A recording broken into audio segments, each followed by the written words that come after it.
Samantala, isang OFW ang hinimatay habang nagsasagawa ng medical mission sa tinaguriang tent city ng mga Pilipino sa gilid lang ng ating konsulado sa Jeddah, Saudi Arabia.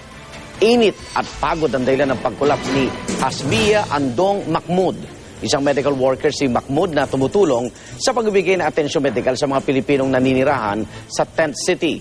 Hiniling na ng ating Department of Foreign Affairs sa gobyerno ng Saudi Arabia na i-waive ang ilang requirement para mapadali ang pagkuha ng exit visa ng mga Pilipino. Kabilang narito ang no objection certificate mula po sa mga employer. Mahigit 11,000 pisong halaga ng multa kung nawala ang work permit at mahigit 20,000 piso naman na halaga ng multa kung hindi na-update ang work permit. Bari po kasi makulong at pagmultahin ang mga OFW at iba pang dayuhan kung hindi sila makaalis o wala pa ring legal na papeles pagsapit po ng buwan ng Hulyo. Tiniyak naman ng DFA na handa ang pamahalaan na sagutin ang gasto sa pagbabalik ng mga kababayan natin dito sa Pilipinas.